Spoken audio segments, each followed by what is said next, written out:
And a good Friday morning to you. We're following some breaking news. A major change in the works at the Federal Reserve. It is January 30th. This is today.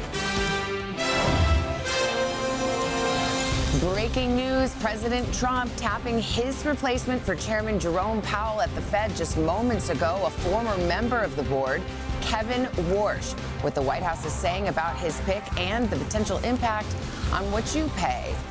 Here it comes. Another major storm taking aim at millions this weekend. Parts of the South still coping with ice from the last blast of winter and now bracing for nearly a foot more of snow. Al's got the full forecast, including where the records could fall next. About face, overnight, President Trump saying federal agents will remain in Minneapolis. So you're not pulling back? No, not at all. Appearing to walk back the announcement from his own border czar, saying agents were drawing down as the administration's immigration raids take center stage now in the battle to avoid the next government shutdown. We're live with where things stand with just hours to go. Bizarre twist, new details on the man accused of impersonating an FBI agent to try and free Luigi Mangione from jail, including using a disguise and fake court documents. We have the latest on that and today's key hearing in the accused killer's case. Breaking news, Lindsey Vonn crashing in her final downhill race just 1 week before the start of the Olympics. Oh, Vonnie's in the netting! Oh, my goodness me! All the details on the breaking story in a live report just ahead. Those stories plus getting real. The TSA ready to begin charging passengers who show up at security checkpoints without the proper identification. Everything you need to know before you go to the airport. And epic battle.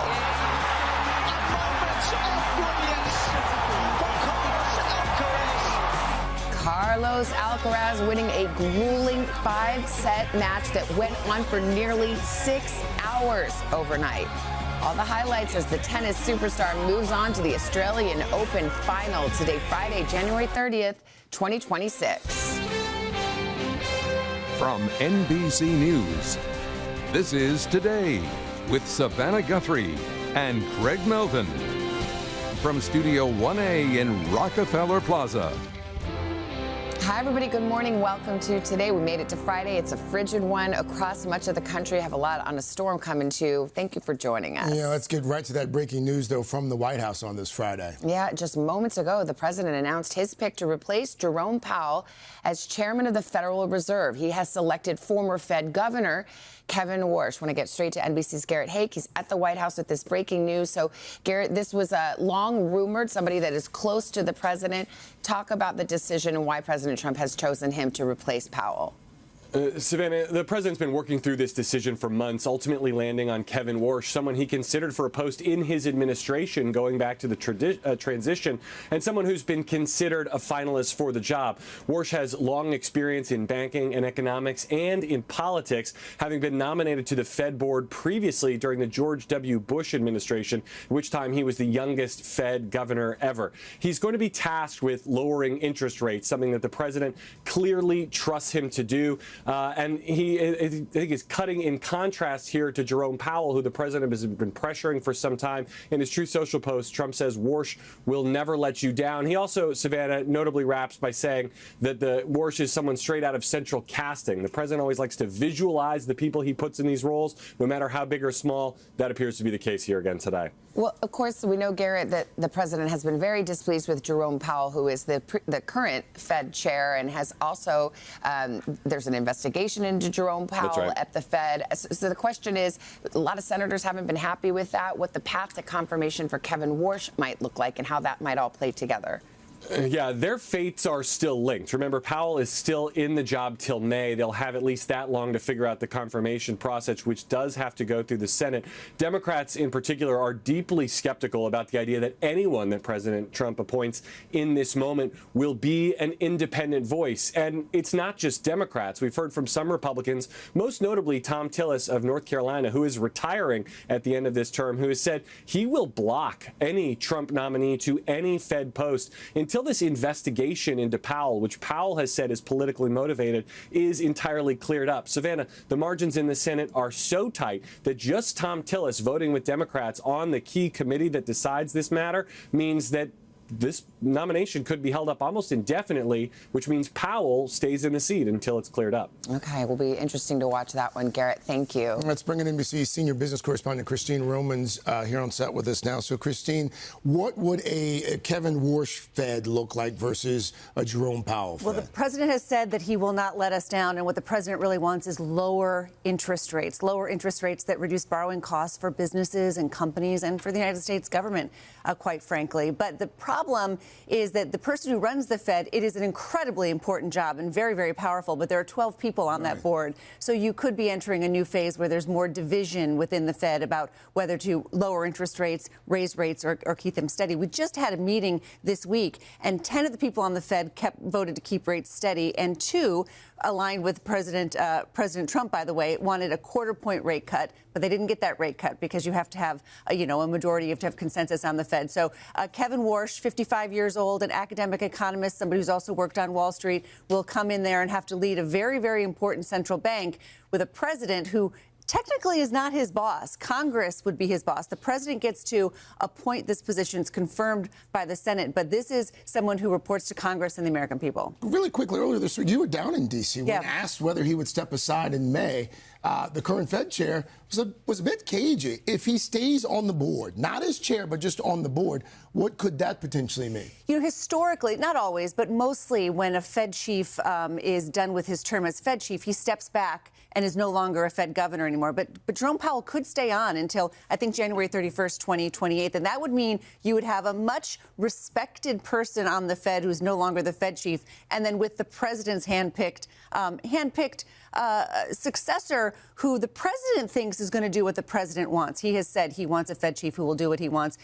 Jerome Powell has not done what the president wants. And he has said that he has insulated himself in the Fed from that political pressure from the White House. The Fed chief, the current Fed chief, was asked, what's your advice for the new Fed chair, whoever it will be? And he said, stay out of elected politics. Stay out of elected politics. That's clearly not what President Trump wants. President Trump wants the new Fed chief to do what the president wants, which is lower interest rates. Christine Romans. Christine, thank you.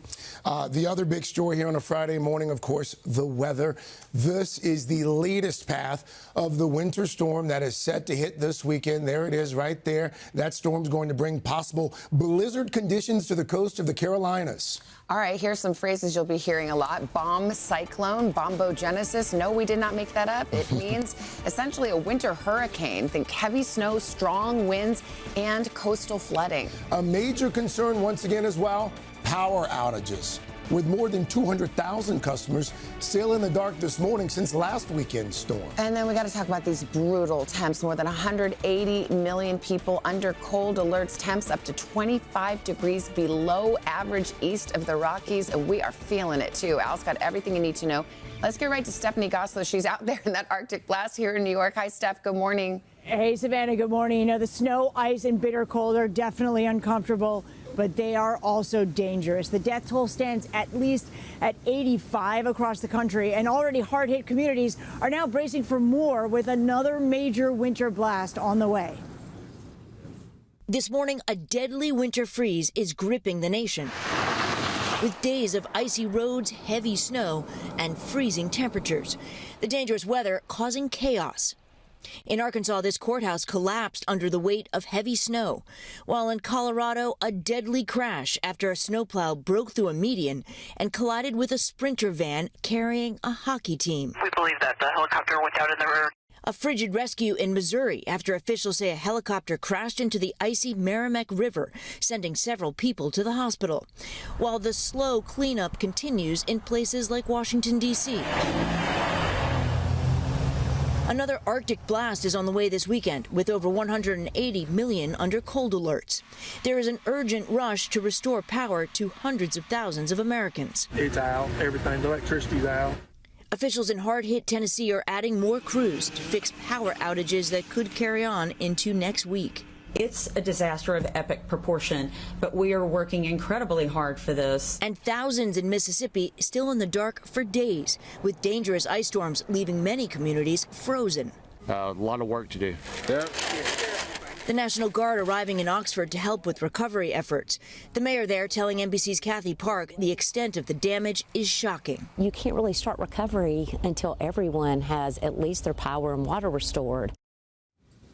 Health officials are warning people to look out for the hidden ice that can be left behind. It's on roads, sidewalks. It's lingering in shaded areas near curbs and between parked cars, and it can be super dangerous. So just slow down, take shorter steps, and make sure you're wearing good shoes or boots with good traction over the weekend. Guys, back to you. All right, Steph, thank you. All right, millions of folks waking up to winter alerts right now. Let's bring in Mr. Roker for the very latest on yet another storm.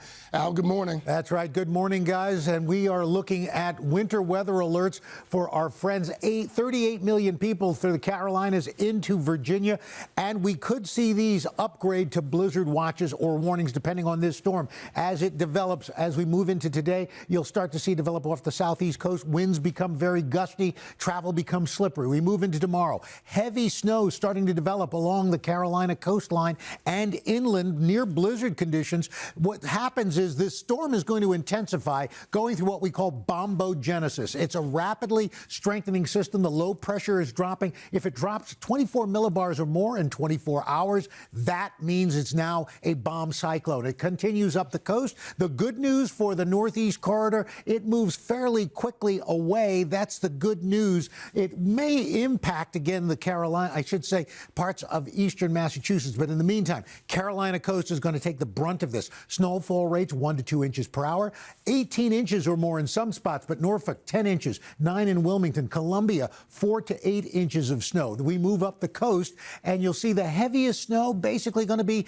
Nantucket 4 to 8 inches, Boston maybe an inch. And we're also going to be looking at strong winds along the coastline from Nantucket all the way down to Cape Hatteras. We're talking about wind gusts of 65 miles per hour or more. And then the cold. It is unrelenting, not going anywhere. 184 million of us from Houston to Boston. We're talking about winter weather alerts. Right now, it feels like -1 in Chicago, 23 in Raleigh, -3 in Omaha. For right now, we move on into the Northeast. And look at these wind chills. Scranton, -14, 6 in Clarksburg, -12 in Boston. And that cold air is running all the way from the North Pole down into Florida, a 4,000-mile trip. We could be looking at record temperatures. Look at Sunday morning. Fort Myers, 35. It's going to feel like 26 in Miami. Fort Pierce, 12 degrees. Orlando, if you're going to a theme park, the theme is going to be 11 degrees. But the good news is temperatures do start to warm up back into the 70s by midweek. But in the meantime, guys, it is going to be awfully cold. In fact, the folks in Florida today and tomorrow might see some snow showers. They're calling it a flizzard. Back to you. Oh, okay. New vocabulary alert. Thank you, Al. We now move to new tensions in Minneapolis. More protests planned for today after President Trump appeared to walk back an announced drawdown of federal officers. The administration's immigration crackdown also impacting the push on Capitol Hill to avoid another government shutdown. We've got 2 reports. We'll start in Minneapolis with NBC's Maggie Vespa. Maggie, good morning. Savannah, good morning. Yeah, we'll start with the president's pivot, appearing to dash those hours-old hopes of at least some officers leaving Minneapolis and creating just the latest layer of confusion in this embattled, exhausted city. Overnight, President Trump appearing to clash with his own administration, asked about the goal of pulling some federal officers out of Minneapolis. Will you be pulling back immigration enforcement agents out of Minnesota? We want to keep our country safe. We'll do whatever we can to keep our country safe. So now pulling back? No, not at all. This less than 12 hours after Border Czar Tom Homan announced. Based on the discussions I've had with the governor and the AG, we can start drawing down those resources. I'm not here because the federal government has carried this mission out perfectly. Also, Trump's Homeland Security Secretary speaking out about the shooting of ICU nurse Alex Preddy by federal agents. Kristi Noem, who initially labeled Preddy a domestic terrorist and has faced growing calls for her resignation and impeachment, asked if she could have handled things differently. We believe that we can always do better, and we seek to do that every single day. But Noem also attacking Preddy over this newly surfaced video of him confronting federal officers days before his death. Well, clearly there's a history there of attacking our law enforcement officers. And that's an example of what our officers have had to face every single day. And the president again referencing that video overnight, calling Preddy an agitator and perhaps insurrectionist. Amid mounting protests in Minneapolis, officials yesterday cautiously optimistic about the administration pulling officers back and bringing the temperature down. Absolutely. I'm hopeful. Do I expect the conduct to immediately change? That is my expectation. But again, I'll believe it when I see it. So amid all of that this morning, the mother of Liam Ramos, the little boy in ICE custody with his dad, speaking out after DHS said, remember, that she refused to take custody of the 5-year-old. Well, she's now telling Telemundo that when ICE officers brought Liam to the home's front door, she was inside with another child and said she was afraid if she opened the front door, officers would arrest her, leaving that son by himself, adding, quote, "It seemed as if they wanted me to run out desperately for my son so they could arrest me as well." Savannah? Maggie Vespa in Minneapolis, thank you. Well, the future and funding of those ICE operations and raids in Minneapolis and other cities around the country are also front and center in Washington, where lawmakers are facing a midnight deadline to avert another partial government shutdown. NBC's chief Capitol Hill correspondent Ryan Nobles is that part of the story. Ryan, good morning. Hey, Craig, good morning. And the stakes are getting higher after the Senate failed to pass a deal to continue to fund the government last night. The news came as a surprise after President Trump announced that both sides had come to an agreement on how to move forward. Now, the goal is to break off funding for Homeland Security from the larger spending bill that's designed to fund the government in order to negotiate immigration reforms. But Democrats are blaming Republican Senator Lindsey Graham as being a key holdup in not voting last night over a provision related to a completely separate issue. Either way, both sides have expressed some optimism in passing the package at some point today. It will then head to the House, which is out of session until Monday, likely leading to a short partial shutdown over the weekend. But the major flashpoint going forward will be over DHS funding and reforms. Democrats want to end blanket ICE patrols and force ICE agents to wear body cams and have proper identification in exchange for DHS funding. They now have 2 weeks to strike a deal, or Homeland Security could face a shutdown. That agency, of course, covers FEMA, the Coast Guard, TSA, and many other programs. Craig? All right, Ryan Nobles there in Washington for us. Ryan, thank you. Quick programming note here, of course, Kristen Welker will have the very latest on that and more. If it's Sunday, it's Meet the Press. Much more to get you on a busy Friday, including breaking news out of Switzerland this morning. Lindsey Vonn crashing in her final downhill race just 1 week before the opening ceremony of the Winter Olympics. NBC's Molly Hunter joins us with these details that are still developing, still coming in this morning. Molly, what do you know?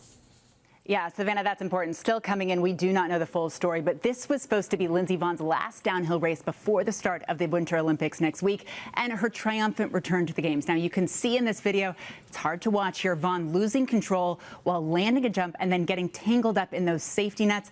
Now, after getting out, she did ski down to the bottom. She was then seen limping. Looks like she's keeping weight off of her left knee. Now, she was the 6th racer down the hill, the 3rd, Savannah, to crash in today's race. Extremely difficult conditions in Switzerland right now. She is, of course, 41 years old. She is set to enter her 5th and final Olympics as the oldest woman in history to compete in alpine skiing. Now, she's coming off 2 World Cup titles, definitely considered a gold medal contender in all 3 of her events. Of course, Savannah, you guys just spoke with her a few days ago. She said she was feeling confident, ready to go, especially after that knee replacement surgery.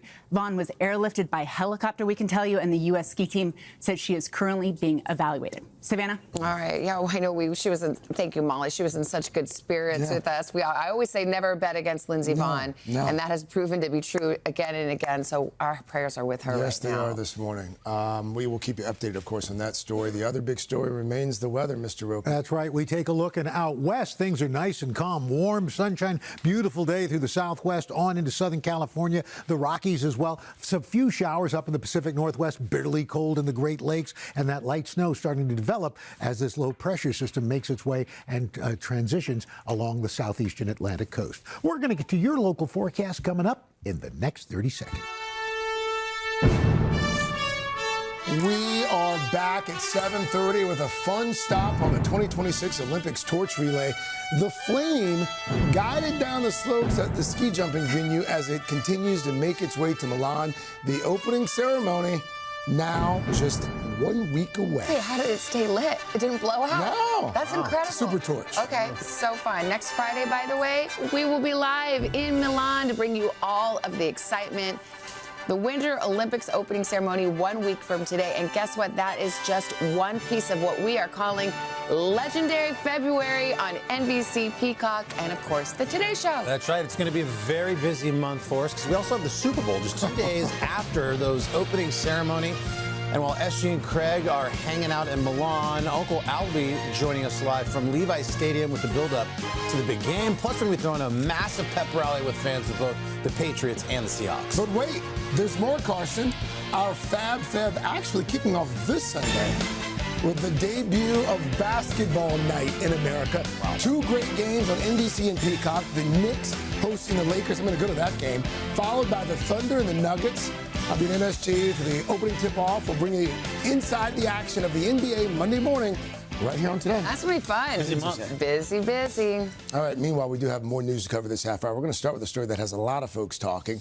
A Minnesota man accused of impersonating an FBI agent in a brazen attempt to free accused killer Luigi Mangione from a federal jail here in New York. NBC's senior legal correspondent Laura Jarrett here with the details on this one. Laura, good morning. Hey, good morning, guys. The level of support that Mangione has received since the very beginning of his case has always been striking. All the money, all the letters to him in jail, but the efforts of one Minnesota man now resulting in criminal charges landing him in the very same jail where Mangione remains behind bars. This morning, Luigi Mangione expected back in a Manhattan courtroom as a different man now faces criminal charges for trying to free him. Prosecutors say 36-year-old Mark Anderson of Minnesota showed up at the Brooklyn Detention Center where Mangione has been held for more than a year, posing as an FBI agent, allegedly saying he had paperwork signed by a judge to release an inmate. A law enforcement source telling NBC News that inmate was Mangione, who's still awaiting trial, accused of killing United Healthcare CEO Brian Thompson.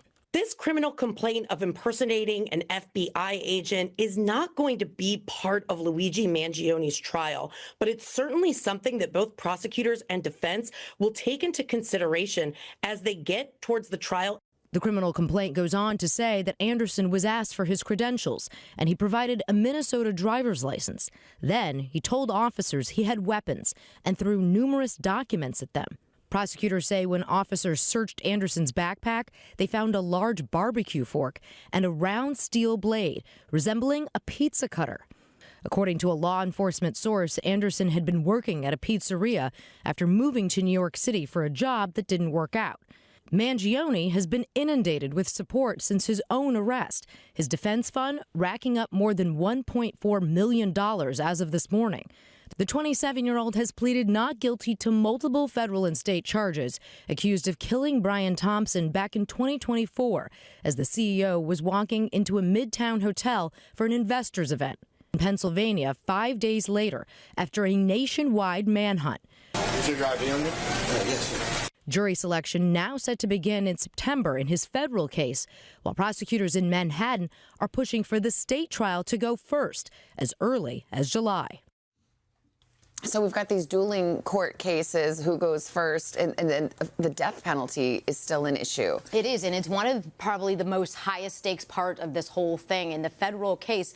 But not every case, guys, is actually eligible for the death penalty. You would think that murder alone would be enough, but it's not. And here prosecutors have actually alleged stalking. That's something the defense has pushed back on. The judge, if the judge does not buy that, though, this case could move much faster. Death penalty cases are trickier, and so could it extend the timeline. But it could go to trial this fall if the death penalty is off the table. Okay. Laura, thank you very much. Yeah, there's a lot more ahead, guys, including your game plan for what's going to be another brutally cold weekend. Brian Chung is here with all your tips and tricks you're going to need to stay warm, safe, and most importantly, sane. Hey, good morning, guys. From your car to your clothes to your home, we'll tell you about all the best tips to make sure that you stay warm in these frigid cold temperatures. We'll have all that on the other side right here on Today.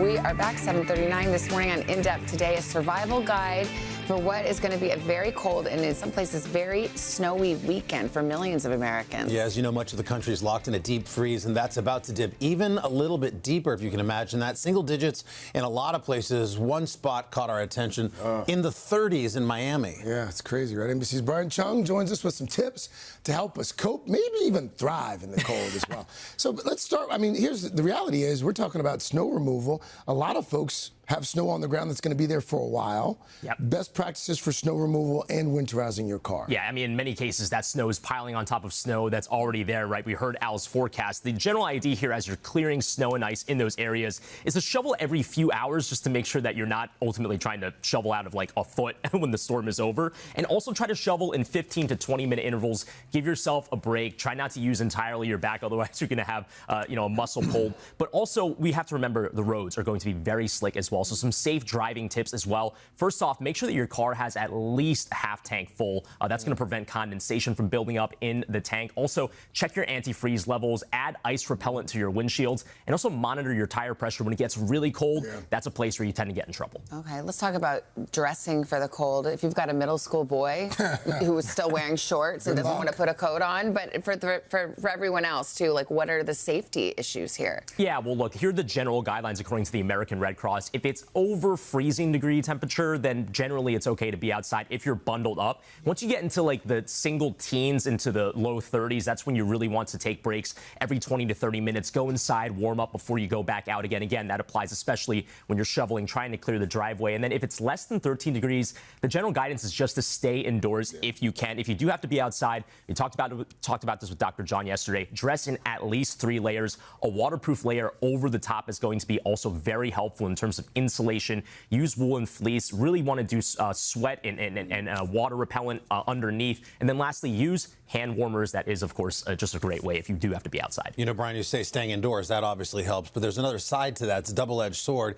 You get the winter blues, you know. I mean, of course. For those of us who get a little cabin fever, do you have any tips on how people can keep their moods up? Yeah, well, look, seasonal affective disorder, right? It's like you haven't seen the sun outside at all, and it's also really cold. You don't want to go outside. So if you are stuck inside, you are trapped inside, a few kind of tips you can do. First off, you can buy mood lights. There are some great options on Amazon, Best Buy that allow you to bring the warmth of the outdoor sun into your apartment or your home. Stay active and social. And look, one thing I've been seeing a lot on TikTok, people are taking advantage of the cold weather. If they do want to go outside to make ice cream, all it really takes is just some sugar, milk, look at that. and snow. Give us a how-to video. Exactly. Jackson just made that the other day. The one important thing, just make sure you're using clean snow. Yes. Yeah, exactly. I just got to put that. Yeah, New York What's City. the yellow snow? Yeah, no, none of that outside. Thank you, Brian. Okay, thank you. We're prepared. Also, give us the cold hard facts here. How cold is it going to be? Anyway, it's going to stay cold for a while for a huge chunk of us. 150 million people are going to be below freezing all day today, from Dickinson to Bangor. Now, how many days until it gets above freezing? Well, 6 days out in the western plains, 3 days down through the Gulf, 4 to 5 days in the lower Mississippi River Valley, but at least 7 days for 83 million people. From Minneapolis to Albany to down to Philadelphia, it is going to stay cold for at least another week. Now, for the day today, bitterly cold, again, up to the north and into the Great Lakes. But out west from Texas on into the southwest, we're looking at beautiful sunny skies, a few showers in the Pacific Northwest. That's what's going on around the country. Here's what's happening in your neck of the woods. That's your latest weather. Hashtag PSSP. All right, a little sneak peek for you on this Friday. We're going to roll it out. It's been kind of a slow rollout for this new Beatles movie that's coming up. There's going to be 4 individual films directed by Sam Mendes, each about all 4 members of the Beatles. The cast will be Harris Dickinson, Paul Mescal, Barry Keoghan, and Joseph Quinn as John, Paul, Ringo, and George. Now, the latest sneak peek from Sony Pictures dropped just yesterday with a series of these postcards popping up all over the world. They reveal the boys in full character. Fans online posting pictures from Liverpool, Hamburg, and here in New York. But we're going to be waiting a long time until we actually see them all on the big screen. All 4 films aren't expected to be released until April of 2028. Oh, that is a sneak peek. That is a very early sneak peek. Just in time for the Summer Olympics in LA. That's right. All right. Carson's going to have full pop start coming up. Before that, though, we've got a fun boost to send you into the weekend with a smile on your face. We'll do that right after this.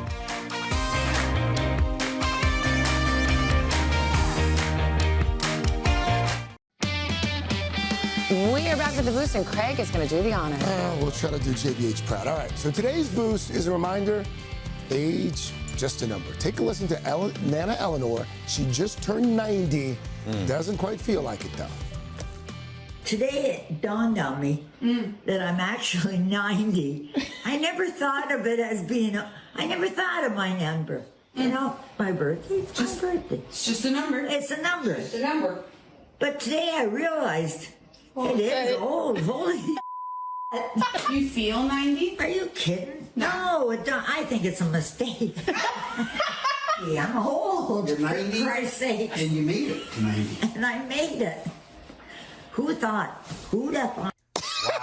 Wow. She's sharp. You can tell just by the way she talks. She is sharp. Oh, my Spunky. God. Her entire Looks great. life of being 89 never once thought she may be older. Yeah. That's right. Only when it hit 90. She said, guys, do you know I'm 90 today? What a I can't character. believe it. We all have that joy at night. Just ahead, guys, we've got some big casting news to tell you about if you're getting ready for the return of the White Lotus. We'll have that and a whole lot more on Pop Start after a quick check of your local news, weather, and these messages.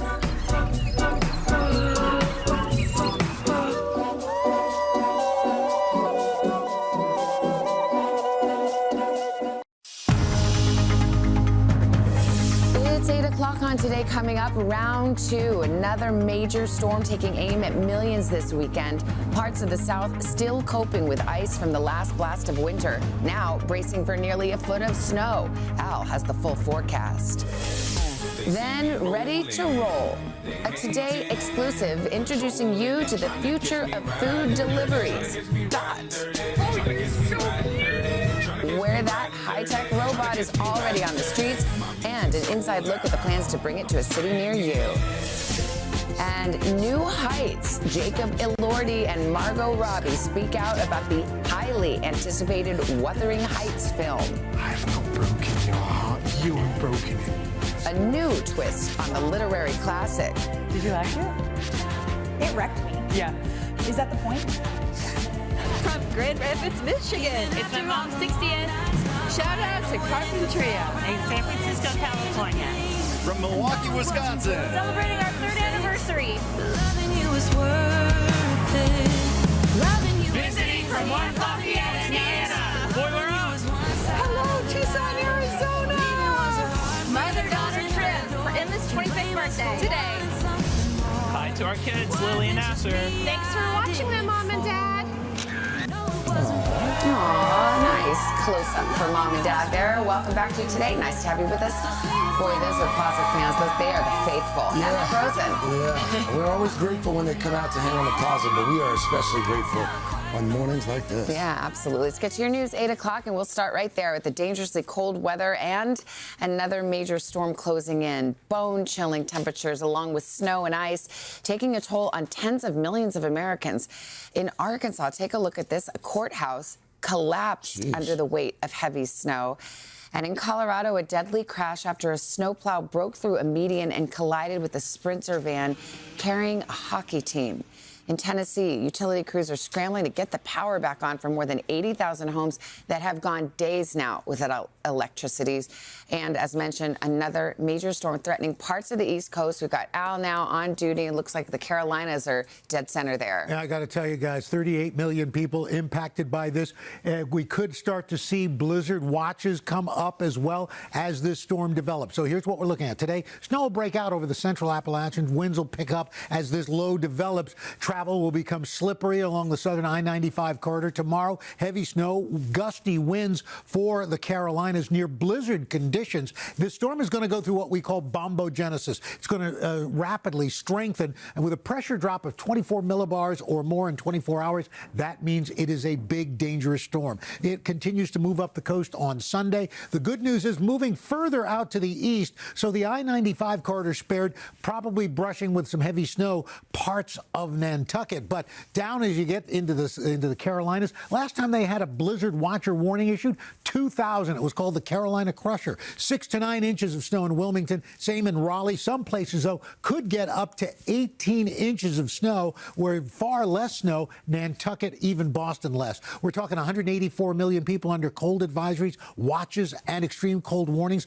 all the way down into Florida. We're looking at, right now, feels like -5 in New York City, 3 Springfield, -2 in Chicago, and records possible down into Miami and the Southeast by Sunday. We're talking about wind chills in Miami, 26 degrees, 27 in Fort Myers, 25 it's going to feel like in Tampa, and the central parts of Florida may see flurries, and that's why down there some folks are actually calling this a flizzard. It's not a blizzard, but some flurries with a blizzard. You really flummoxed me with the flizzard last hour. But now a flumizzard. Exactly. Blizzard. But now we're ready. All right. Good. Buddy, we'll come back to you in just a few minutes. Let's get to that breaking news this morning from Washington. President Trump announcing he plans to nominate Kevin Warsh as the chair of the Federal Reserve. If confirmed by the Senate, Warsh would succeed Jerome Powell, whose tenure as chair ends in May. NBC's Garrett Haake is at the White House with more. Garrett, good morning. Hey, Craig, good morning. The selection of Kevin Warsh to be the next Fed chairman won't be a surprise to Wall Street or to many folks here in Washington. Warsh had long been seen as a finalist for this job, with extensive experience in banking and economics and a Fed governor stint already on his resume. He was the youngest Fed governor ever when he was appointed by George W. Bush to a post back in 2006. Warsh was offered the job yesterday in an Oval Office meeting with the president, a senior White House official tells me. And while the president has heaped praise on his pick, included calling him straight out of Central Casting, high praise from President Trump, his path to confirmation is far from clear. Democrats and some Republicans have raised pointed concerns about the Fed's independence and a DOJ investigation that's ongoing into current chair Jerome Powell, whose term runs in May. All of those questions will need answers before Warsh can be confirmed. Craig? Garrett Haake from the White House. Garrett, thank you. Well, we've got more to get to, including a question for travelers. Do you have your real ID yet? If that answer is no, fair warning, in just 2 days, you're going to have to pay a $45 fee to fly if you do not have another form of acceptable ID, like a passport. NBC's Tom Costello covers aviation for us. You've been on this story for, well, decades. Tom, good morning. Yeah, I know what you're thinking. Is this Groundhog Day? Have I heard this before? Yeah, kind of. People still are trying to get their real IDs. People are busy. They haven't upgraded yet. And if you don't have a real ID, it could cost you and take longer to get through airport security, just as we start planning for the spring break trips. I know what you're thinking. Haven't I heard this before? Yes, you have. From me, back on December 2nd, air travelers have had since May to obtain a real ID. Back in April, about a fifth of the total number of passengers right now do not have real ID. We were talking about the real ID law back in 2019. It takes effect less than a year from now. Fast forward to February 1st, 2026. So 94% of the populations that present at the TSA checkpoint today have a real ID compliant driver's license. The other 6% may have to pay up to fly. How do you know if your ID is real? It should have a star, a bear, or say enhanced on it. If you don't have a real ID, a passport, a green card, government or military ID, the TSA will charge $45 to run a background check and clear you for your flight. You can pay at the airport or even better in advance at tsa.gov confirm ID. But, and this is important, that background check is only good for 10 days. Remember what we said last April. If you don't have a real ID and you don't have a passport, the TSA says plan on an extra 30 minutes for extra screening. So attention all 6%ers, if you plan to fly this spring or summer, Get your real ID compliant driver's license so you have a seamless experience going through the airport process. Yeah, there you go. You've heard it yet again. Now listen, the Real ID law was passed 20 years ago, as you may recall, in response to 9/11 to ensure that all states are following the same national security standards to verify identities. But it's taken 20 years to get all 50 states fully on board, and now the last 6% of you need to get your real ID, Savannah. Okay, Tom, message received, I guess. My takeaway from that is also Tom Costello has an amazing skin regimen. Doesn't age. No, it's true. Doesn't age. I wasn't going there, but you do look lovely, Tom. Yeah, well, we could have gone all the way back. We could have gone back to 2004, and I'm telling the same story. So believe me, you'd see the age. Oh, you've done your part, Tom. Thank you. We go to tennis now. Carlos Alcaraz will play in the title match at the Australian Open for the first time in his young career. He outdueled Alexander Zverev in the semifinal match that lasted, get this, 5 hours, 27 minutes. It was the third longest match in Australian Open history, a 5-set seesaw battle. Alcaraz, at age 22, already has 6 Grand Slam titles, but the Australian Open is the one championship that has eluded him so far. He's going to take on the winner of this morning's Jannik Sinner-Novak Djokovic match. Who do you like? Really good. I mean, in the final? Yeah. I mean, it'll probably be Sinner and Alcaraz again. It's always them in the final. They were fun to watch. I mean, I have to say, as a Roger fan, this is hard for me to say. But I wouldn't mind Djokovic getting one last run in there. What? I know. Who am I? What's happened? New voice, new person. All right, we are back. It's 8:13 with today's Consumer. This morning, an exclusive look at the future of food delivery. And how your orders arrive at your door could soon change in a very big way. In fact, it's actually already happening in one city. NBC's Vicky Nguyen is here with a peek at one company's radical new delivery system, a robot. Radical and pretty cute, actually. Good morning to you. Good morning to you at home. Americans, obviously, we love the convenience of food delivery. Companies are trying to keep up with the exploding demand. Get this, on Super Bowl Sunday alone, we will order 12 million pizzas and more than 1 billion chicken wings, or bones with sauce, as you would say, Savannah. But with all the delivery options that are available year-round, there just aren't enough humans to get those takeout orders where they need to go. So companies are turning to some very high-tech solutions. You have to see to believe. It looks like a children's toy rolling down the street. But this is really a high-tech delivery robot named Dot, designed by DoorDash. The company says Dot will soon be zipping food orders to neighborhoods nationwide. It's all about keeping up with the demand, increasing capacity. Stanley Tang is DoorDash's co-founder. He says with 70% of U.S. consumers ordering food delivery in the last month and nearly half ordering at least once a week, they can't recruit enough human drivers to keep up, especially in the suburbs. That's why Dot is one of many autonomous delivery vehicles being introduced, joining DoorDash's electric fleet of driverless cars and flying drones. We're going to need all of the above if we want to keep up with the demand we're seeing on DoorDash. Around 100 Dots are already up and running in Phoenix, Arizona, as competition over the best technology is heating up between Uber Eats, Grubhub, and Amazon Prime to get deliveries to you faster and more reliably. DoorDash says its electric pod was specifically designed to handle 3 to 5 mile suburban deliveries, using a suite of sophisticated cameras and sensors to navigate sidewalks, bike lanes, and roads at speeds up to 20 miles an hour. How much food or groceries can actually fit in a Dot? Yeah, so we designed Dot really to fit 6 large pizza boxes. It pretty much covers like 95% of all DoorDash orders. Oh, you're so cute! Its adorable looks already stopping traffic. Hi, DoorDash. Why did you design Dot to look like a little cartoon character? If you're building something that's delivering food to someone's home, especially a family, the most important thing is that people have to feel like they can trust it. Here's how it works. When DoorDash receives an order that's appropriate for a Dot, its system automatically dispatches one from a local charging station to the restaurant. Here at Princess Pita in Mesa, Arizona, owner Noor Al-Sadi has been doing Dot deliveries for 6 months and says the benefits are obvious. Customer satisfaction has gone up. Wait times have gone down. To reduce takeout errors, Al-Sadi also uses this new DoorDash Smart Scale.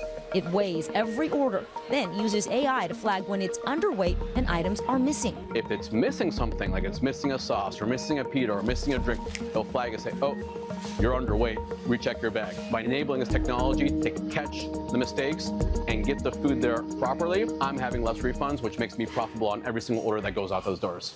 We followed a Dot as it went out on a delivery, keeping up with traffic on the side of the road, steering around obstacles on a sidewalk, even sounding an alert when pedestrians were in its path. Excuse us. Please give the robot space to proceed safely. What happens when Dot gets stuck and can't keep moving forward on its route? Does someone come out and help it? Yeah, so we have a team of remote operators that are constantly monitoring and watching Dot. And it can be controlled remotely? It can be controlled remotely.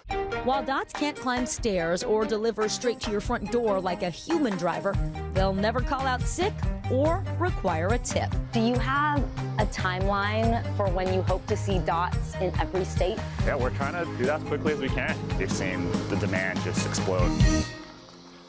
Listen, I'll give you this. That's cute. Real It's cute. a cute little robot. Right? Yeah. So they're active in Phoenix now, you say. Yes. Where could we see them next? Do we know? Already next month, they're launching in Chandler and Gilbert, both in Arizona. And then they say they're going to roll them out in other cities soon. Wherever there's not potholes. Right? That thing wouldn't make it a city block in New York. I've never been in New York, no. For a variety of reasons. So what if someone tries to tamper with Dot or hug it? Right. So this is interesting. They have programmed it so it only opens up and unlocks when it reaches its final destination. They use something called geofencing to let it know. And also the customer has to push a button on the app to unlock and pair with that particular Dot. And if someone tries to mess with Dot or tip it over, vandalize it, then DoorDash Central Command gets an alert and then they send a tech out. Hopefully people be. Would you want to just keep Dot? Yeah, it's pretty like as a cute. pet. Yeah. So How about Dot versus the drone fight to the death? I think Dot's going to win every That'd be time. good. The drones are, we've been talking about them for years. There's one thing that's going to stand in the way of a drone. HOAs. Yeah. Not having it. That's a They're good not point. having it. That's a good point. And little dogs and little kids in the backyard, that package falls I don't on want somebody. packages falling That's from what the I'm sky. saying. You know, We're and not I ready. love We're my not ready. deliveries. Vic, thank you. That was fascinating. All right. Keep us posted on Dot. Latest weather, best time of the morning. All right, Pop let's Start. power through Pop Start today. Uncle Al, thank you. We're going to start with our Super Bowl commercial kickoff. From now until the big game, we're going to be revealing the best spots that are set to air next Sunday. Today's ad comes from Bud Light. Their star-studded campaign features Post Malone, Shane Gillis, Peyton Manning, all about how the fixture of any great party is, of course, the keg. Ooh, what's that? First beer of the wedding. Is there enough for everyone? Oh, right there. I got this.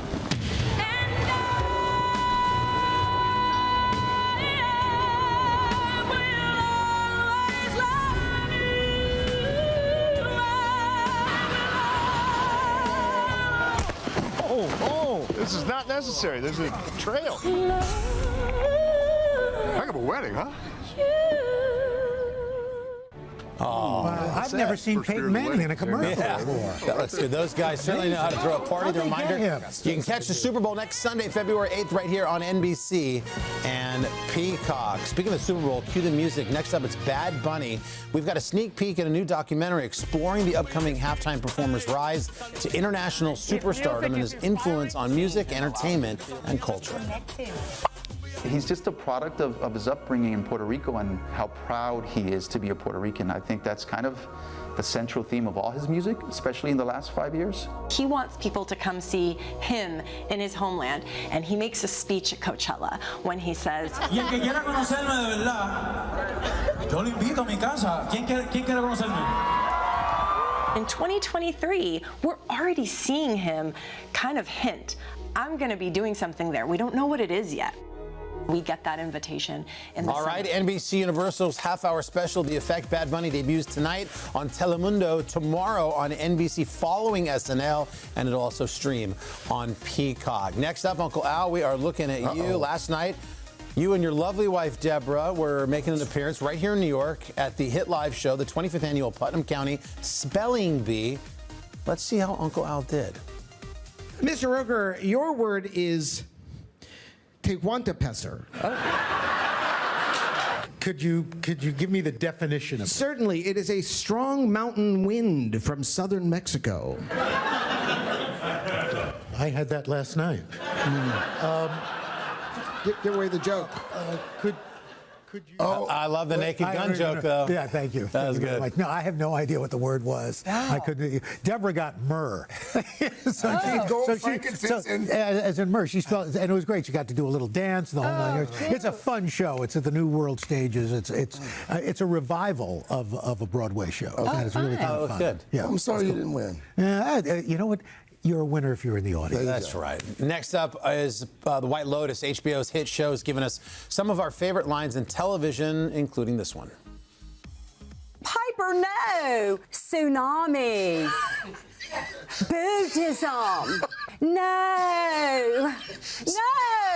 I wish you got a check every time we showed that. I wish I did. That thing's been everywhere. I wish I did. It's going to be hard to top Parker Posey, obviously, from season 3. HBO did come out with announcing the cast checking in for season 4. Let's go through it. Leading the way, Oscar and Golden Globe nominated actress Helena Bonham Carter. Oh, wow. Joining a roster that includes Mindy Project star Chris Messina, singer and actress AJ Machaca, and English actor, screenwriter, and comedian Steve Coogan. That cast of characters heading to France, and we'll be staying tuned for more on that. And finally, Luke Combs, recently the country music superstar, chatted with our buddy Willie Geist down in Nashville for a special Sunday sit-down live. And during their chat, Luke opening up about working on his massive new album, The Way I Am, which features a whopping 22 tracks. Oh, it's a double album. That's a big lift. Where do you begin? Yeah, oh gosh, I don't know. What I did on this particular album, I got a group text with all the people that I usually write with. I'd say it's probably 12 or 14 people, and I just said, hey, I'm getting ready to want to have an album and wanting to do something, so if you have any ideas, holler at your boy, you know what I mean?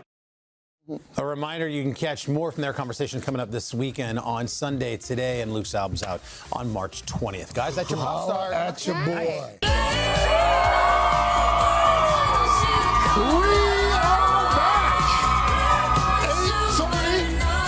Bone-chilling Friday morning heading into a frigid weekend. But the folks out here in the plaza don't mind. They don't mind. We wanted to come keep you company. Oh, seniors! We see your senior trip. We see your senior trip.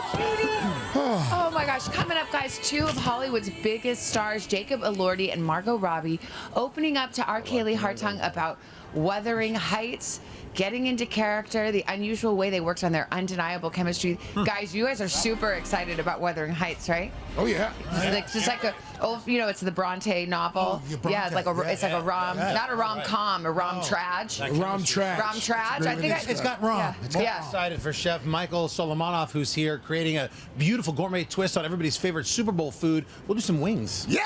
Bones with hummus today. I love it. Right. And then ahead on the third hour, we're going to give you something to dream about on a day like today. The beach. We're going to share some great deals you can book right now to take advantage of wave season. Right, but first, check this out. There's something new over at the Channel Gardens here at Rockefeller Center. A Team USA ice sculpture. Wow. To kick off the Olympic celebrations, now just 1 week away. It was made from more than 22,000 pounds of ice. It features 3 athletes, all wearing, of course, Ralph Lauren's opening and closing ceremony uniforms. We know one thing, there's no way it's going to melt between now and then. I think we're about to be an ice sculpture. That's right. All right, we're back with Kylie Kelce, busy mom, podcaster, wife of Super Bowl winning, Eagles winning legend, Jason Kelce. She also uses her voice to make a difference in the world. She serves as an ambassador for Dove's Body Confident Sport Collective, encouraging and supporting young girls in athletics. But before we chat, Kylie has brought an exclusive look at Dove's Super Bowl commercial. She's an ambassador for Dove, as mentioned. Take a look.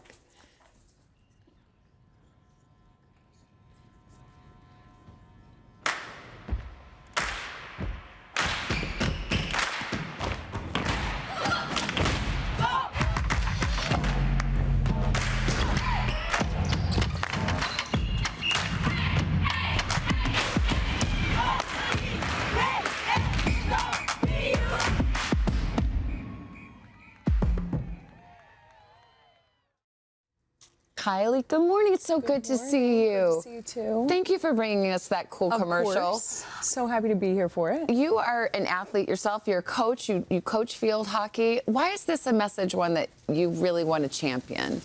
I love the messaging that Dove puts forth about making sure that we keep girls confident in sport because of how many girls drop out of sports based on comments that were made about their body or just lack of confidence. So this is the perfect example, right? You see so many different examples of sports in this clip, and it really makes it clear how much joy you can feel in those athletic opportunities. Did you ever have any of those kind of moments of self-doubt, like in your own athletic career? For sure. Yeah. I went the wrong direction. I played field hockey, which is down instead of up, and being almost 6 feet tall, that was it was a little backwards. It was a choice. It was. It turned out that I found out after years of playing that it was a benefit, that I had a reach that people didn't anticipate, that my legs were strong and not just thick. Yeah. So those are the things that I got to then view as positives that I had, that were physical attributes that I might not have thought about so kindly had I not been able to realize what they did for me in my sport. And you're still coaching. Yes. So tell me about what kind of coach are you? Are you tough? It depends. Okay. I always feel bad for the girls who get me when I'm pregnant. I'm mean when I'm pregnant. Oh my! Well, you know what? You're carrying a lot of extra stuff. Yeah. Weight. Honestly, the weight of building a human being. Correct. But no, I try my best to be a happy medium of serious and tough, and also a release, right? Like they come out from a school day. It's hard to sit in a seat for 7 hours and focus. So. We hope that they come out and not only have fun playing, but then also get to compete and enjoy the sport and enjoy it with their teammates. So you're the mother of 4 girls. Yes. I think you've created another beautiful human since I last saw you. Little Finn. How old is she now? She is 10 months. Oh. Almost 10 months. And so, I mean, look at this little baby. You have 4 girls, all under 6 or 7? Our oldest is 6 years old. I mean, how are you? I mean, it's Not just, great. it's crazy. Yeah. Leave me a Not Gonna Lie. Your podcast called Not Gonna Lie. Yes. People love you because you're like, all right, here's what it is. That's what it is. Yeah. Yeah. It's crazy town. It's nuts. It's absolute chaos in our house. I'm unsure what this morning looks like, but Jason's there to man it, so it's fine. Good, yeah. Do you think you might have any little athletes? I hope so. Yeah. I really selfishly hope that I get to at least watch one of them. I feel like we hedged our bets having 4. Yeah. There has to be, our odds are pretty good that at least one will come through on an athletic front. I mean, they have the genes. We have to, You would hope. You've given them what you could. Yes. So let's talk about football. Our beloved Eagles, sadly, I know. Go Birds. Go Birds. Yes. Moment of silence. But on the other hand, your brother-in-law's not in the Super Bowl this year. Like, you get to actually be a fan. I said that this could be the first Super Bowl in years that I will actually get to focus on the commercials.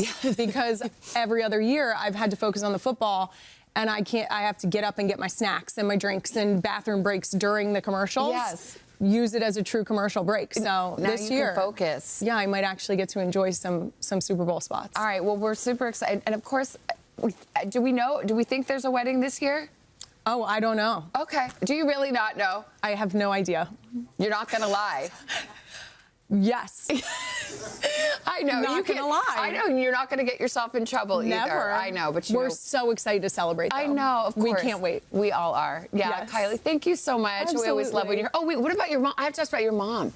She was on Traitors on NBC. Oh, your mother-in-law. Yes. Yes.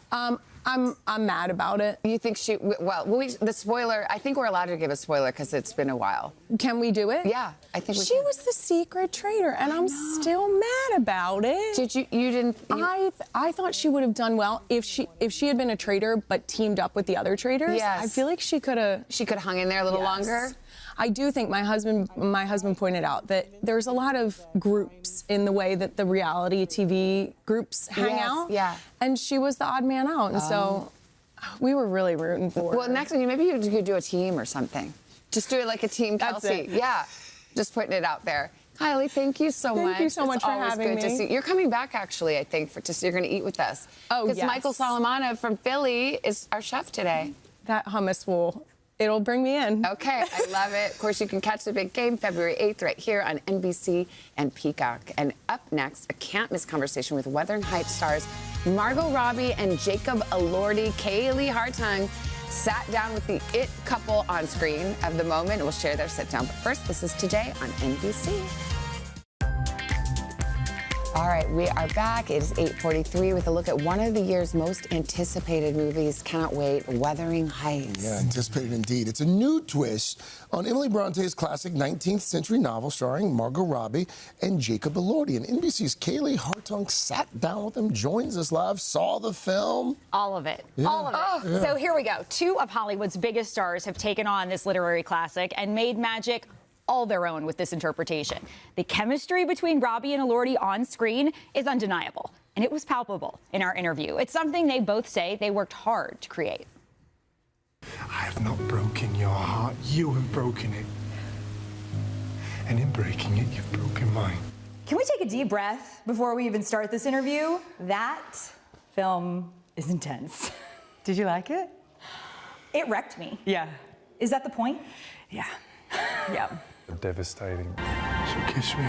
The latest take on Wuthering Heights, starring Margot Robbie and Jacob Elordi, is set at the turn of the 19th century in the Yorkshire moors of England, and it propels Heathcliff and Cathy's fervent and fiery love story to new heights. It's a lot of when they can't be together that you're the most thrilled, or when they can't touch, and it's that kind of space between them that makes you want them to be together so bad. It's just not the usual stuff that you're used to seeing. How much of this filming did you spend soaking wet and blowing in the wind? I wasn't dry, it wasn't dry for months. It was the whole film. Just soaking wet the entire time, Oh, we actually. were warned. We were.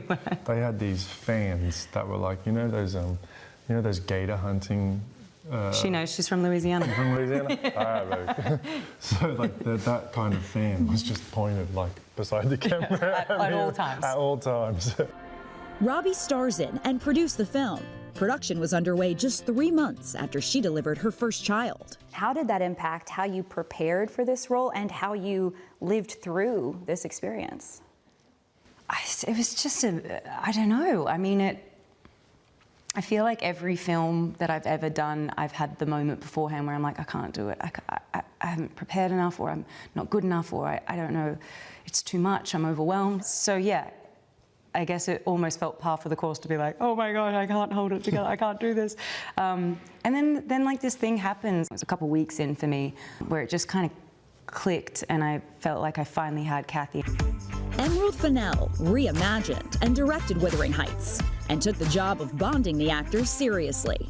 At the studio, we both had a dressing room. Emerald went into our dressing rooms and made a shrine of each other. Fantastic. In our dressing rooms. So it was cool. so unhinged and so hilarious. She put like locks of hair and like pictures of us, candles, and like made a full shrine of, you know, mine was a Jacob shrine, he had a Margot shrine. It was so funny. So honestly, she kind of set the bar, and then we just kept trying to like meet the bar. After that, she set the bar high. 3-time Oscar-nominated actress Robbie and newly nominated Elordi rose to the occasion. Seems like you're hitting some career goals in this moment in time as well. Congratulations. Thank you very much. I've heard that your mom also played an important role in you finding out about your Oscar nomination. Yeah, she told me, yes, yeah. She came running up the stairs. It was so lovely. It was so nice to have her there, not be in the house alone. Like, you know, it was lovely. Yeah, that would have been anticlimactic. Hopes are high that this latest project will be one to remember. Emerald Fennell, your director, says she would like for this film to be the next generation's Titanic. Yeah. I also think like Baz Luhrmann's Romeo and Juliet was always like a bit of a inspiration, you know, in that it's like this like edgy modern take on a literary classic. But I think what we were going for was that big feeling, like feel like you've been punched in the guts, but you want it again. You know, it was that feeling I think we were hoping to give people.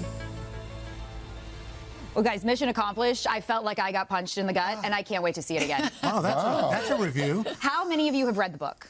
College. I remember reading it in college. So, Cliff Notes. Jacob said he read it in high school. Margot had never read the book. Really? The first introduction she had to it was the script when she was given it by Emerald Fennell and was absolutely captivated by it. So whether or not you have read the book doesn't matter. You are in for more than you bargained for with this one. It is devastating, You sold as they it. said. But yeah, so the Punched you in movie, the gut. it's out Valentine's Day weekend. I don't know that it's a date night movie, in my opinion, but maybe more of like a Galentine's. Galentine's, yes. See you there. Okay. Galentine's out. Yeah, or Palentine's. Yes. And we're back with a Super Bowl edition of Today's Food Loves Football. Chef Michael Solomonov is a 5-time James Beard award-winning chef, co-owner of some of the country's most fantastic restaurants that include Zahav, Laser Wolf, and Hoffa Bar. And he's here with a pair of recipes for your watch party for the Super Bowl. Also nice enough to help us out with our cookbook and no pressure. Kylie Kelsey, big Philadelphia Zahav, right? You guys know each other from your spot there. We go way back. We do. Okay. If you want to come cook too, Kylie, feel free. No, I had You just kafar the other morning. Oh my God. I feel like Kylie might be in our restaurants more than I am. And thank you so much for that. Weird. But yeah, we're so happy. Listen, we're going to make our 5-minute hummus, which I've actually made in 3.5 minutes with one hand tied behind my head. Okay, so everybody at home can make this. Walk us through it. Y'all can make this really, really quickly. Yours is a little the bit best of garlic. we've ever had. Okay. We're just going to throw that in there. A little bit of lemon juice. Okay. All right. Little salt. Little cumin, if you like cumin. Are you a cumin fan? Or I no? am, absolutely. Okay. All right. Our raw tahina. Now, this is important. Straight sesame paste. I drink this at home every morning. Okay. And we're going to do a little bit of ice water. You can buy that, or you yeah, you find can that? Okay. buy it. You can buy it off Amazon, whatever you want. Okay. We like Soom brand. That's our favorite. Okay. We're going to go ice water. Now, that's the key. You want this to be super fluffy. Okay. Because the water, or because it's cold? The cold water is actually going to like inflate it and make it really, really creamy. And that's Because I saw at Zahav, you do your hummus where like every 30 minutes you're whipping it and keeping it chilled. That's exactly what we're doing here. Let's see if this is the right lid. Not sure if this is the right lid, but that's okay. We're going to go with it. It doesn't matter. Look to your left, it's made. Oh my God, we got it. I love it. There it All right, is. so we're going to whip this up. We're going to add our garbanzos to this, and this is like ready to go. All right. Now, we use canned chickpeas, which everyone's like, no, canned chickpeas. The reality is we can get really natural, delicious chickpeas that are cooked really, really soft, and that's what you want. You do not want al dente. All right, so we whip up the tahina. We add the chickpeas. This is 5 minutes, let's Wow, just look how say, or beautiful 3.5. We're going to do a nice little dollop. Do you want to do a little dollop? I would love to help. Let's Yeah. go. Let's see what you got. Let's see. Boom.